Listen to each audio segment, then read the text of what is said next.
Sofridos pelo Bragantino no primeiro tempo foram os gols sofridos contra o Palmeiras, uma falta de entendimento ali da marcação para a movimentação dos atacantes, né, um espaço aberto no meio de campo. Na tua visão, aconteceram erros repetidos? Você compara esses dois jogos, esses gols sofridos? E se você pudesse explicar também um pouco as saídas do Gustavo e do Vital ainda no intervalo. Por que você preferiu essas alterações, essas trocas, por favor? Boa noite a todos, boa noite, Flávio.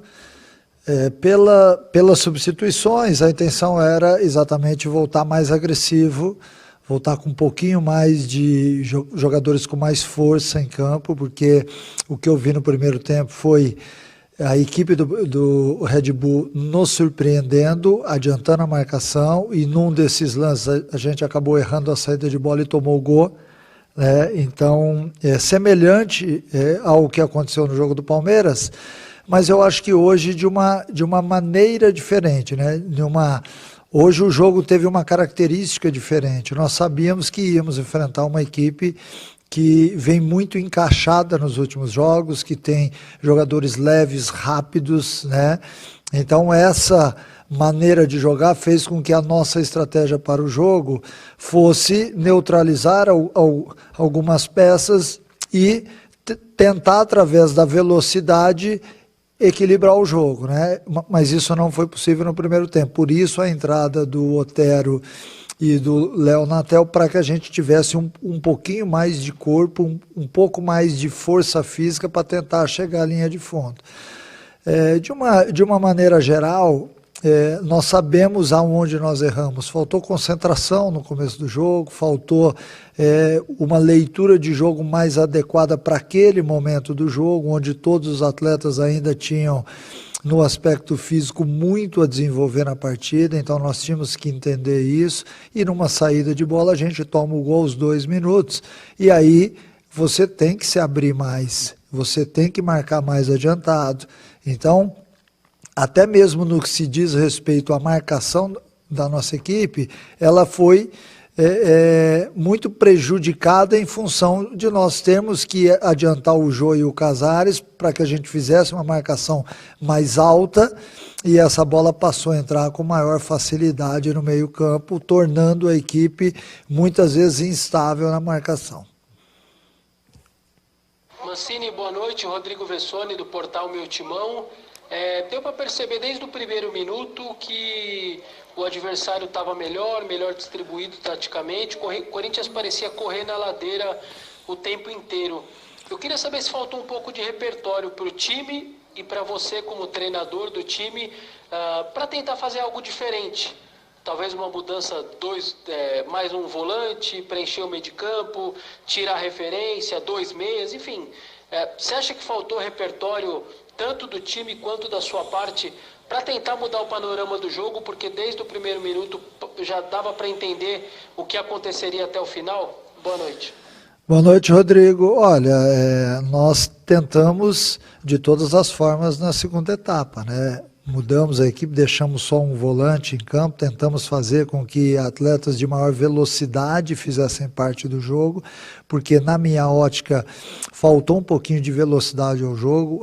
Aquilo que o Red Bull imprimiu no começo do jogo fez com que desarticulasse o sistema de marcação do Corinthians. Então nós tínhamos que ter, além da bola, uma volúpia mais agressiva no jogo, né? Melhorou na segunda etapa. Eu acho que na segunda etapa o Corinthians, embora não fizesse também um bom jogo, mas ele ao menos equiparou fisicamente a partida, equiparou em termos de briga, de concentração. Foi um outro segundo tempo, foi um outro jogo no segundo tempo, né? Já no primeiro tempo não, acho que a leitura não foi bacana.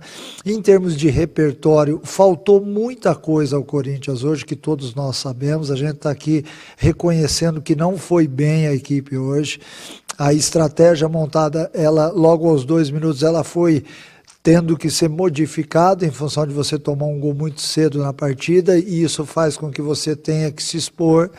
E quando você encontra uma equipe bem montada, uma equipe rápida, uma equipe confiante do outro lado, que já vencia por 1-0 desde o início da partida, as coisas tendem a ficar mais difíceis ainda, né? Nós enfrentamos uma equipe hoje que mereceu a vitória. Jogou melhor, foi dona de boa parte do jogo, das ações fundamentais da partida, né, das principais ações do jogo, e nós, desde os 2 minutos, tivemos que correr atrás de um resultado. É óbvio que numa situação dessa aparecem muito mais os erros, né? E hoje talvez a gente tenha poucos acertos.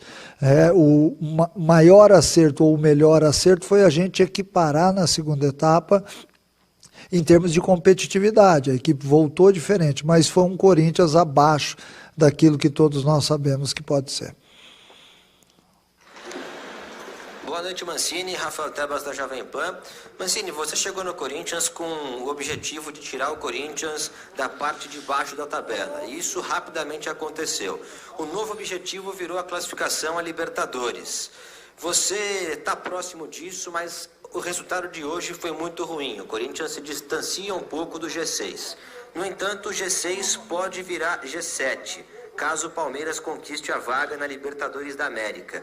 Você é o técnico do time e pensa de maneira pragmática. Vai torcer para o Palmeiras ser campeão e, consequentemente, ficar mais fácil de chegar à Libertadores, Mancini?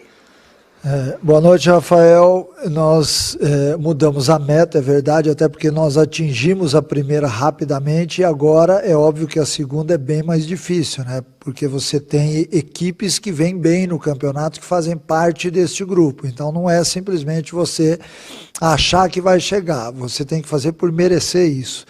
E hoje a gente ficou distante de uma equipe que quer chegar no G6, né? Mas de maneira alguma a gente vai se abater com isso ou jogar a toalha. Não, nós sabemos que o Corinthians pode jogar mais do que isso. A gente sabe que este foi um jogo um pouquinho atípico daquelas apresentações que nós vimos a equipe fazer.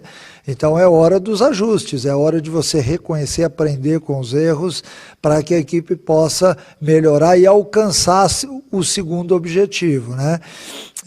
E eu torço para o Corinthians, eu não torço para ninguém, nem time A, B ou C. Eu sou muito fundamentado no meu trabalho, naquilo que a gente faz diariamente para poder ver a evolução da equipe nos jogos.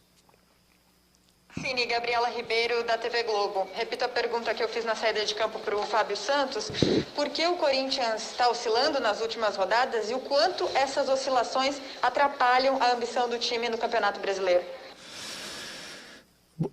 Boa noite, Gabriela. Lógico que nos atrapalha muito, porque se nós tivéssemos tido 6 pontos do jogo do Palmeiras e do jogo de hoje, nós estaríamos numa situação muito mais confortável, pensando de uma forma efetiva até em G4, né? Mas 6 pontos foram jogados fora e isso, de certa forma, acaba frustrando a todos, mostrando alguns erros da equipe. Então é hora da gente respirar fundo, saber que tem muita coisa a ser jogado ainda, tem muita coisa a ser melhorado. A equipe hoje não fez um bom jogo, foi muito aquém daquilo que normalmente a gente vê o Corinthians jogar, mas é seguir firme, forte, sabendo que quinta-feira nós estaremos em campo novamente. Nós temos que melhorar com os ajustes que serão feitos para que todos, de uma maneira geral, melhorem. A partir do momento em que hoje o comportamento coletivo ficou abaixo, dá para a gente exigir de cada um,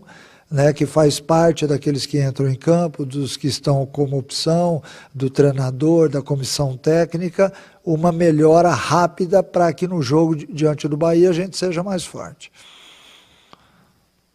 Mancini, boa noite. Jonas Campos, da TV Gazeta. Queria saber o quanto o resultado de hoje complica ou não essa busca do Corinthians por uma vaga no G6 do Campeonato Brasileiro. E a gente viu você tentando de tudo ali para mudar o jeito do time jogar, né, Mancini? Trocando peças. E a falta de reforços é uma coisa que preocupa muito o torcedor, justamente por não ser uma prioridade diante da crise financeira que o Corinthians atravessa. O quanto isso te preocupa também, você como técnico do clube? Obrigado, boa noite. Boa noite, Jonas. Olha, eu, para te falar a verdade, eu sou muito realista, né? E eu tenho na mão um elenco que me deu retorno rapidamente e eu tenho que confiar nesses atletas. Eu não posso, de maneira alguma, ficar sonhando com nada que pode ser real ou irreal. Então, eu, vivendo na realidade, estou sempre muito mais próximo daquilo que pode acontecer em campo, né? Nós sabemos que nós temos algumas limitações e sabemos que temos atletas que já mostraram que são capazes de realizar aquilo que a gente monta em termos de estratégia de jogo, em plano tático, em sabedoria de jogo, né? Então, neste momento agora, a gente tem que absorver essa derrota, porque ela foi muito chata, absorver. A gente entende que hoje a equipe não fez um bom jogo, o nosso adversário foi superior, mereceu a vitória, então nós temos que aceitar isso, fazer os ajustes necessários para que quinta-feira a gente seja melhor. E em termos de G6 ou de G8, nos complica porque o nosso adversário de hoje também passa a brigar, então é mais um time que está brigando ali, que está perto da gente. Nós ainda temos um jogo a menos do que a maioria das equipes e nós temos que fazer valer o fato de somar esses pontos. Mesmo a equipe jogando fora de casa, a gente tem que ter uma postura que possibilite que a gente volte a sonhar dentro desse nosso objetivo. Mancini, Marcelo Berga do Globo Esporte. Queria que você falasse como é que foi a preparação de vocês para encarar um jogador como o Claudinho, né? Um jogador que vem sendo destaque no campeonato, deu uma assistência, fez um gol hoje. Como vocês tentaram, qual era a estratégia para tentar parar esse jogador e essa equipe do Bragantino? E também falar sobre a formação do meio campo, né? Mais uma vez, você veio a campo com Gabriel e Ramiro. Recentemente você usou o Cantilho, recentemente você usou o Camacho. Queria saber quando você acha que o jogo pede cada jogador dessa característica para essa formação de meio campo. Obrigado, um abraço.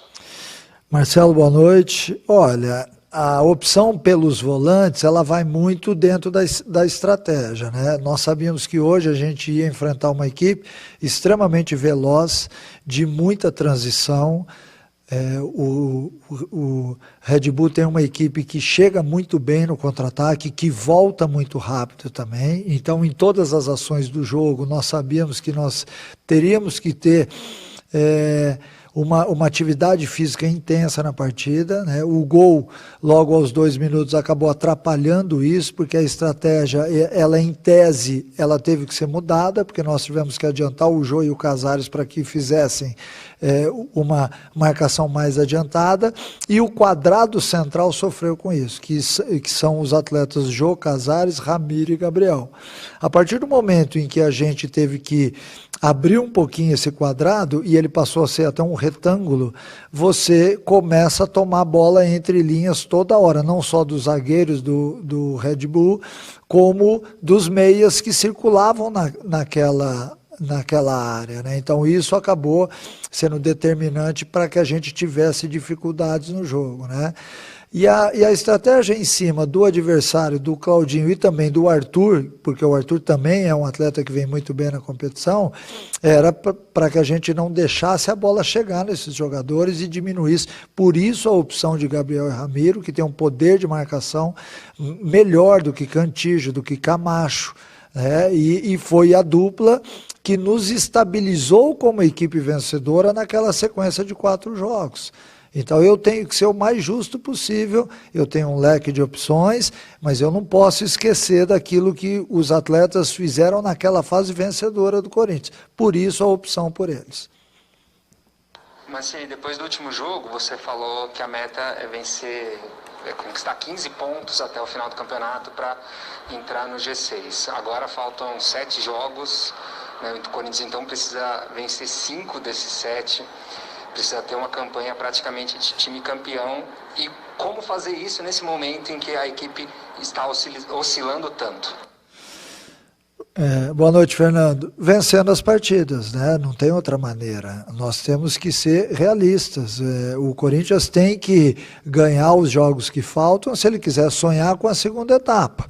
Lá atrás, nós tínhamos uma meta de fugir do Z4. Fugimos. A partir do momento em que a gente entra numa outra meta, essa meta é mais difícil. E se nós não tivermos as vitórias em sequência, fica difícil sonhar com isso. A gente sabe que esses pontos de hoje eles não voltarão mais, e infelizmente a gente sente, mas de forma alguma a gente pode se abater, porque tem N exemplos ao longo do campeonato aí de equipes que jogaram dentro de casa e perderam pontos importantes e foram buscar lá fora. Então essa é a nossa missão, somar esses pontos fora de casa para que a gente possa reequilibrar a campanha. Obrigado, Mancini.